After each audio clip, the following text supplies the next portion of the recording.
దేవునికి స్తోత్రాలు. మీ అందరికీ నా హృదయపూర్వక వందనాలు. Praise the lord. ఈ ఉదయకాల సమయంలో 1 కొరింథీయులకు 3:11 చదువుకుందాం. వేయబడినది తప్ప మరి ఒక పునాది ఎవడునూ వేయనేరడు. ఈ పునాది యేసుక్రీస్తే. దేవునికి స్తోత్రం. హల్లెలూయా. ఈ ఉదయకాల సమయంలో దేవదేవుడు మనతో మాట్లాడుతున్న మాట ఏంటంటే, వేయబడినది తప్ప మరి ఒక పునాది ఎవ్వరు వేయలేరంటండి. ఆ పునాది ఎవరంటండి? యేసుక్రీస్తు ప్రభువారు. యేసుక్రీస్తు ప్రభువారు ఒక పునాది అనేది వేశారంటండి. ఆ పునాది, అటువంటి పునాది ఎవ్వరు వెయ్యలేరు అని ఉదయకాల సమయంలో దేవదేవుడు మనతో మాట్లాడుతున్నారు. పునాది వేయటం వల్ల ఏంటి లాభం మనకి ఎందుకు అలా వర్తిస్తుంది? పునాది యేసుక్రీస్తు ప్రభువారు అంటే క్రైస్తవం అనే ఒక పునాది యేసుక్రీస్తు ప్రభువారు దేవునికి మనకిని ఒక మార్గాన్ని సిద్ధపరిచిన ఒక పునాది యేసుక్రీస్తు ప్రభువారు వేశారు. అటువంటి పునాది యేసుక్రీస్తు ప్రభువారు లాంటి ఏంటంటే దేవుడికి మనకి ఒక బంధాన్ని, అలాగే ఒక మార్గాన్ని, ఏ మార్గంలో మనం ఆయన దగ్గరికి వెళ్ళాలో అటువంటి పునాది అంటే ఇంకెవ్వరూ వేయలేరు. ఆ పునాది యేసుక్రీస్తు ప్రభువారు వేశారు. ఆ పునాది ఎవరంటే యేసుక్రీస్తు ప్రభువారే. ఆ పునాది ఎవరంటండి? దేవుడికి మనకి మధ్యన ఉన్నది ఎవరు? యేసుక్రీస్తు ప్రభువారే. అలాంటి అతను ఎవరు మనకి లేరు. కానీ చూడండి, ఇంకాని 12వ వచనంలో కూడా, ఎవడైనను ఈ పునాది మీద బంగారము, వెండి, వెలగల రాళ్ళు, కర్ర, గడ్డి, కొయ్యకాలు మొదలైన వాటితో కట్టిన ఎడల వాని పని కనబడును. చూసారండి, ఆ పునాది మీద అంటండి ఎవరైనా కానీ బంగారంతో కానీ, వెండితో కానీ, మంచి వెలగల రాళ్లతో కానీ, కర్రతో కానీ, గడ్డితో కానీ, కొయ్యతో కానీ అనేకమైన కట్టడాలు కట్టిన ఎడలంటండి వారి పని అంటండి కనపడుతుంది. ఎప్పుడు కనిపిస్తుంది అంటే చూడండి, ఆ దినము దానిని తేటపరచును. ఆ దినము అంటే ఏ దినం?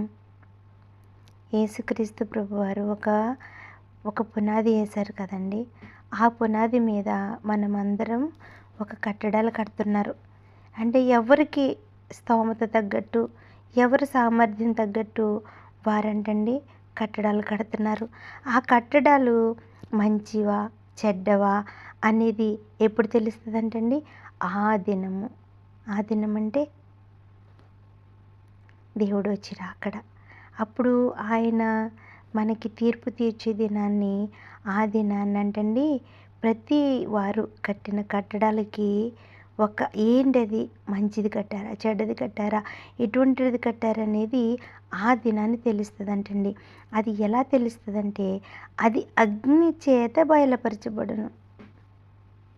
చూసారండి, అది ఎలా తెలుస్తుంది అంటండి? అగ్ని చేత బయలుపరచబడును. అగ్ని మరి ఇటువంటి వాటిలన్నిటిని కూడా, బంగారం, వెండి, రాళ్ళు అన్నిటినీ కూడా కాల్చేసి మసి చేసేస్తుంది. అవునా కదండి?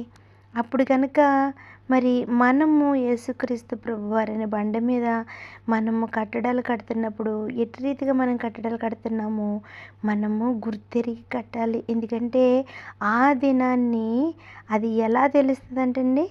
అగ్ని ద్వారా తెలుస్తుందండి. అలాగే మరియు వాని పని ఎట్టిదో దాన్ని అగ్నియే పరీక్షించును. అగ్నియే పరీక్షిస్తుందంటండి. పునాది మీద ఒకడు కట్టిన పని నిలిచిన ఎడల వాడు జీతము పుచ్చుకొనును. ఒకని పని కాల్చివేయబడిన ఎడల వానికి నష్టము కలుగును. అతడు తన మట్టుకు రక్షింపబడును గాని అగ్నిలో నుండి తప్పించుకొనున్నట్లు రక్షింపబడును. చూసారండి, ఎవరైనా ఇప్పుడు మరి చాలామంది దైవజనులు కానీ, అలాగే సువార్థికులు కానీ, ప్రార్థనా పరులు కానీ ఎంతోమంది యేసుక్రీస్తు ప్రభువారు పరిచర్య చేస్తున్నారు. అవునా కదా? ఎంతమంది పరిచర్య ధర్మాన్ని సక్రమంగా చేస్తున్నారు. వారు నిజంగా దేవుడి మీద ఆధారపడి ఉన్నారా, లేకపోతే లోకానుసారమైన వ్యసనాల కోసము, అలాగే ధనము కోసము, బంగారము కోసము ఆశపడి ఆయన పరిచర్య చేస్తున్నారా అనేదంటండి వారందరూ. ఎందుకంటే అది యేసుక్రీస్తు ప్రభు అనే బండ మీద మనమందరము ఒక కట్టడాలను కడుతున్నాము. ఎందుకంటే అనేక మంది బిడ్డల్ని మనము నశించిపోకుండా, మనం అందరము క్రైస్తవులుగా ఉన్న ప్రతి బిడ్డ కూడా అనేక మంది బిడ్డలు అనేక మంది అన్యజనుల దగ్గరికి వెళ్ళి, దేవుని ఎరిగిన ప్రజల దగ్గరికి వెళ్ళి, అనేకమైన మారుమూల ప్రాంతాల దగ్గరికి వెళ్ళి యేసుక్రీస్తు శుభవార్త చెప్తున్నారు. అదంటే ఏంటండి, మరి యేసుక్రీస్తు అనే ఒక బండ మీద వారందరూ ఒక ఒక కట్టడాలు కట్టడానికి ప్రయత్నిస్తున్నారు. అటువంటప్పుడు కట్టడాలు కడుతున్నారంటే వారు ఎలాగ ప్రయత్నిస్తున్నారు? ఏది ఆశించకుండా ప్రయత్నిస్తున్నారా, లేకపోతే ఏదన్నా ఆశించి ప్రయత్నాలు చేస్తున్నారా, పరిచర్య చేస్తున్నారా? అలాగే మరి ఒక మనిషిని మనము గనక దేవుడి వైపు మళ్ళించాలన్నా, దేవుని వైపు తిప్పాలన్నా, దేవుడు ఆ బిడ్డని ఆకర్షించుకునేలాగా మనం సువార్త చెప్పాలి అంటే కనుక మనము ఎలా ఉండాలండి? నీతి న్యాయాలు, యథార్థత కలిగి ఉండాలి. అప్పుడు మన యథార్థత, మన నీతి ఎదుటివారు చూసి, అలాగా అయితే యేసుక్రీస్తు ప్రభువారిని మనం నమ్ముకుంటే ఇలా నీతి న్యాయాలు మనకి ఇంత మంచి ఇటువంటివన్నీ జరుగుతాయి అని వారు కూడా విశ్వసిస్తారు. అది ఎలా ఉండాలంటే పరిపూర్ణంగా ఉండాలి.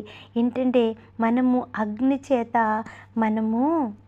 మన పనితనము బయటపడుతుందని మర్చిపోకూడదు. ఎందుకంటే మనం ఈరోజు ఇలా బ్రతుకుతున్నాము, కానీ మన సాక్షి జీవితము ఎలాగంటండి, ఎలా బయలుపడుతుందంట? అగ్ని చేతంటండి. అగ్ని మనల్ని కాల్చి వేస్తున్నప్పుడు మనము ఒక మట్టితోనో, ఒక గడ్డితోనో, ఒక దేనితోనైనా కొయ్యతోనో మనం కట్టుకున్నాం అనుకోండి, మన జీవితాలు ఏదో మంచికి ఏదోలా బతికేస్తున్నాము, ఏదో ఇలా వెళ్ళిపోతుంది అని మనం అనుకున్నప్పుడు మన జీవితాలన్నీ కాలి బూడిదైపోతాయండి. మనము అనుకుంటాము మనం ఎంతో కష్టపడి ఆయన పరిచర్య చేస్తున్నాము, ఆయన మనకి జీతం ఇస్తాడు అని. కానీ మనల్ని కనుక ఆ రోజు అగ్ని పరీక్ష చేస్తున్నప్పుడు, పుటమి వేస్తున్నప్పుడు మనము కాలిపోతే కనుక ఈ ప్రయాస అంతా వ్యర్థమైపోతుంది. కానీ దేవుడు మనకి జీతం ఇవ్వడు. జీతం ఎలా ఇస్తాడు? మనం ఉండం కదా, మనం కాలిపోతాం కదండి. అలాగే ఇప్పుడు ఉదయకాల సమయంలో దేవుడు మనతో మాట్లాడుతున్న మాట ఏంటంటే, నేను ఒక బండ, నేను ఒక పునాదిని, నా మీద మీరందరూ ఏమైతే కట్టడాలు కట్టాలనుకుంటున్నారో, ఎట్టి రీతిగా కట్టాలో అది మీరే నిర్ణయించుకోండి. ఎందుకంటే బంగారంతో కొంతమంది కట్టారు, వెండితో, రాళ్లతోటి, గడ్డితో, కొయ్యతో, అనేక విధాలుగా, చెక్కతో అనేక విధాలుగా కట్టడాలు కట్టారు. కానీ మరి అవన్నిటిని ఎవరు పరీక్షిస్తారో కూడా చెప్తున్నాడు. ఎందుకంటే ఇవన్నీ మనకి ముందుగానే హెచ్చరిస్తున్నాడు. ఇటువంటి పరిశోధన ఉంటుంది మీకు. అందుకే ఈ పరిశోధనలో మీరు ఎలా ఉండాలి? ఒక కరిగిపోయి సువర్ణము అది మళ్ళీ మంచి వెలగా, మంచి తళతళలాడుతూ బయటికి మళ్ళీ ఎలా వస్తుందో అటువంటి రీతిగా మనము బయటకు వచ్చేవారుగా ఉండాలి. అంతేగాని ఒక కర్ర, ఒక కొయ్య, ఒక గడ్డి, ఒక మట్టి వలె మనం ఉన్నామనుకోండి, అటువంటి కట్టడాల వలె అటువంటి జీవితాలు మనం కలిగి ఉన్నప్పుడు, ఆయన మనల్ని పరీక్షిస్తున్నప్పుడు మనము కూడా కాలి బూడిదైపోయేవారుగా ఉంటాము. కానీ మన జీవితము, మన పరిచర్య, మన ఆత్మీయ జీవితము అంతా ఎలా ఉండాలంటే ఒక బంగారం వలె ఉండాలి. ఎందుకంటే బంగారము అగ్నిని కాల్చినప్పుడు ఇంకా శుద్ధ సువర్ణము వలె, ఆ బంగారం అంతా కాలిపోయినప్పుడు అందులో ఉన్న మట్టి అంతా పోయి అది కరిగిపోయినా కానీ మళ్ళీ తళతళలాడుతూ వెలుగునిచ్చే ఒక బంగారపు ముద్ద వలె మళ్ళీ బయటకు వస్తుంది. అటువంటి జీవితాలు మీరు నేను కలిగి ఉండాలి. ఎందుకంటే యేసుక్రీస్తు ప్రభువారు బండ మీద మనం ఉన్నాము కాబట్టి, ఆయన బండ మీద మన జీవితాలని, ఒక కట్టడాలని, అనేక మంది జీవితాలు కట్టుకునేవారిగా ఉందాము. ఈ కొన్ని మాటలు దేవుడు దీవించును గాక. ఆమేన్. Praise the lord.